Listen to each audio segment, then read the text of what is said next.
Hello everyone. ನಾವೀಗ 11ನೇ ಪ್ರಶ್ನೆಯನ್ನ ನೋಡೋಣ.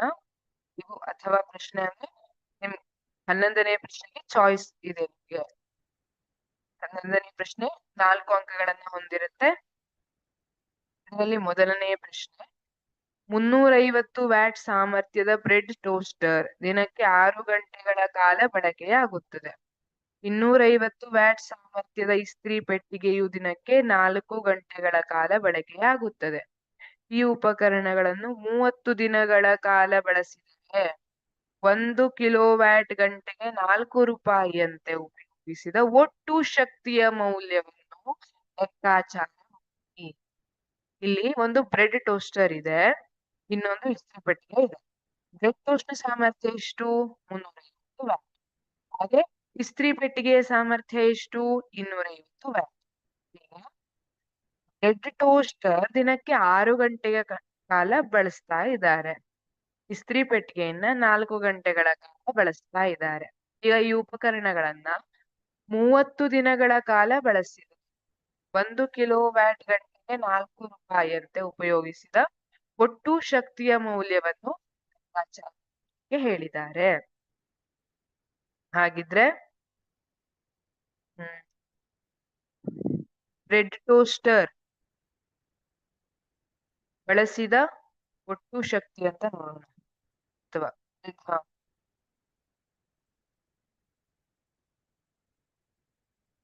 ಬ್ರೆಡ್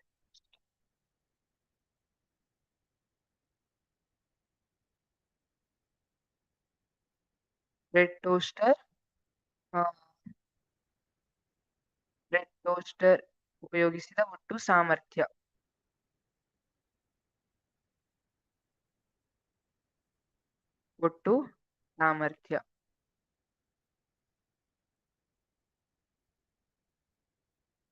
ಎಷ್ಟಾಗುತ್ತೆ? 350 ಗುಣಿಸು 6 ಗಂಟೆ ಎಷ್ಟು ದಿನ? ಹಾಗಿದ್ರೆ ಇದು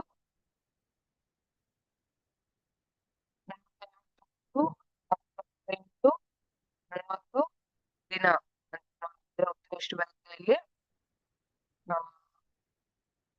63,000 ವ್ಯಾಟ್ ಗಂಟೆ ಬರುತ್ತೆ. ಹಾಗೆ ಕಿಲೋ ವ್ಯಾಟ್ ಮಾಡೋದಿದ್ರೆ 63 ಕಿಲೋ ವ್ಯಾಟ್ ಗಂಟೆ. ಯಾಕೆ? 1 ಕಿಲೋ ವ್ಯಾಟ್ ಗಂಟೆ 1,000 ವ್ಯಾಟ್ ಗಂಟೆ. ಹಾಗಿದ್ರೆ ನಮಗೆ 63,000 ವ್ಯಾಟ್ ಗಂಟೆ ಇದೆ. ಇದು ಎಕ್ಸ್ ಅಂತ ಇಟ್ಕೊಂಡ್ರೆ ಎಷ್ಟು ಕಿಲೋ ವ್ಯಾಟ್ ಗಂಟೆಗೆ ಈಕ್ವಲ್ ಆಗುತ್ತೆ ಅಂತ ಇಟ್ಕೊಂಡ್ರೆ 63,000 ಭಾಗಿಸು 1,000 ಅಂತ ಬರುತ್ತೆ. 63 ಕಿಲೋ ವ್ಯಾಟ್ ಗಂಟೆ. ಸರಿ, ಇದು ಬ್ರೆಡ್ ಟೋಸ್ಟರ್ ನ ಒಟ್ಟು ಸಾಮರ್ಥ್ಯ ಆಯ್ತು. ಹಾಗಿದ್ರೆ ಮತ್ತೊಂದು ಯಾವುದು? ಇಸ್ತ್ರಿ ಪೆಟ್ಟಿಗೆ. ಇಸ್ತ್ರಿ ಪೆಟ್ಟಿಗೆ ಬಳಸಿದ ಒಟ್ಟು ಶಕ್ತಿ.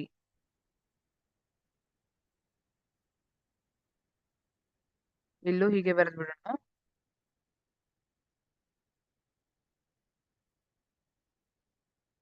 ಬ್ರೆಡ್ ಟೋಸ್ಟರ್ ಬಳಸಿದ ಅಥವಾ ಉಪಯೋಗಿಸಿದ ಒಟ್ಟು ಶಕ್ತಿ.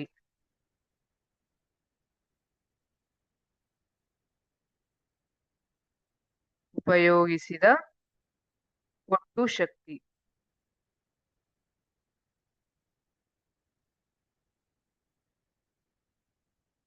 ಈಗ ಇಸ್ತ್ರಿ ಪೆಟ್ಟಿಗೆ ಬಳಸಿದ ಒಟ್ಟು ಶಕ್ತಿ ಎಷ್ಟಾಗುತ್ತೆ?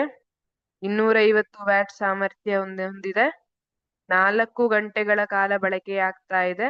30 ದಿನಗಳ ಕಾಲ ಉಪಯೋಗಿಸಿದ್ದಾರೆ ಅಂದ್ರೆ ಇದು ಎಷ್ಟು?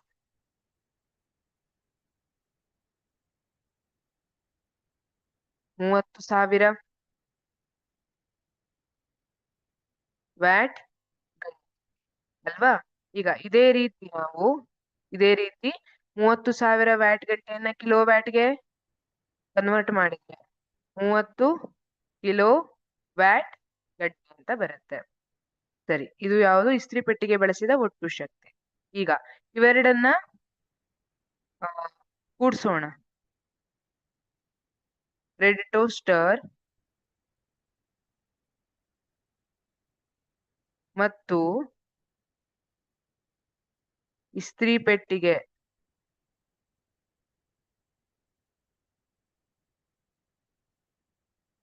ಒಟ್ಟಾಗಿ ಬಳಸಿದ ಒಟ್ಟು ಶಕ್ತಿ.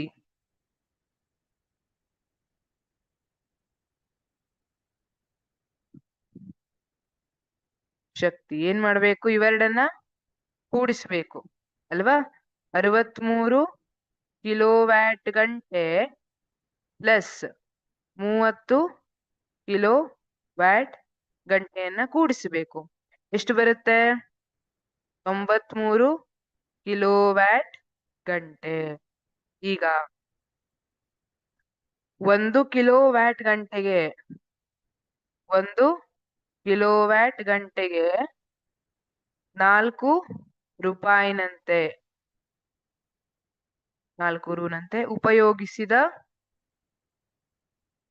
ಉಪಯೋಗಿಸಿದ ಒಟ್ಟು ಶಕ್ತಿಯ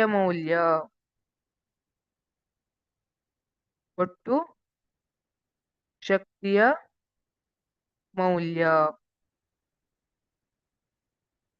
ಇಸ್ ಈಕ್ವಲ್ ಟು, ಇಲ್ಲೇನಾಗುತ್ತೆ? 1 ಕಿಲೋ ವ್ಯಾಟ್ ಗಂಟೆಗೆ 4 ರೂಪಾಯಿ ಇದೆ. ನಮ್ಮ ಹತ್ರ ಎಷ್ಟು ಇಲ್ಲಿ ಕಿಲೋ ವ್ಯಾಟ್ ಗಂಟೆ ಇದು ಉಪಯೋಗಿಸಿದ್ದಿದೆ? 93. ಹಾಗಾಗಿ 93 ಕಿಲೋ ವ್ಯಾಟ್ ಗಂಟೆ ಇಂಟು 4 ಮಾಡಿದ್ರೆ ಎಷ್ಟು ಬರುತ್ತೆ? 372 ರೂಪಾಯಿಗಳು. ಇಲ್ಲಿ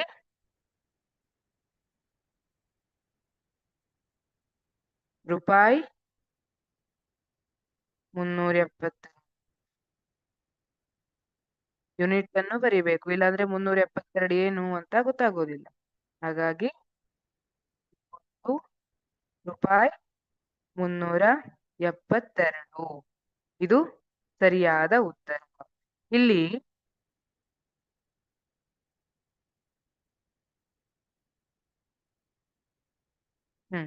ನೋಡಿ, ಇಲ್ಲಿಗ ಯಾವ ತರ ಅಂದ್ರೆ 1 ಪೆನ್ನಿಗೆ 4 ರೂಪಾಯಿ ಆದ್ರೆ 93 ಪೆನ್ನಿಗೆ ಎಷ್ಟು? ಹೇಗೆ ಕ್ಯಾಲ್ಕುಲೇಟ್ ಮಾಡ್ತೀರಿ? 1 ಪೆನ್ನಿಗೆ ಇಲ್ಲಿ 1 ಕಿಲೋ ವ್ಯಾಟ್ ಗಂಟೆ ಇದೆ. 1 ಕಿಲೋ ವ್ಯಾಟ್ ಗಂಟೆಗೆ 4 ರೂಪಾಯಿ ಇದೆ ಅಲ್ವಾ? ಹಾಗಿದ್ರೆ 93 ಕಿಲೋ ವ್ಯಾಟ್ ಗಂಟೆಗೆ ಎಷ್ಟು ರೂಪಾಯಿ ಅಂತ ನೋಡೋದಾದ್ರೆ ಇಲ್ಲಿ ನೋಡಿ, ಇಲ್ಲಿ ಎಕ್ಸ್ ಅಂತ ಇಟ್ಕೊಂಡ್ರೆ ಕ್ರಾಸ್ ಮಲ್ಟಿಪ್ಲಿಕೇಶನ್ ಮಾಡಿದ್ರೆ ಆಯ್ತು. ಹೇಗ್ ಬರುತ್ತೆ? 93 ಇಂಟು 4. ಇಲ್ಲಿ ನಾವು ಮಾಡಿರೋದು ಅದೇ, 93 ಕಿಲೋ ವ್ಯಾಟ್ ಗಂಟೆ 4, 372 ರೂಪಾಯಿಗಳು. Thank you.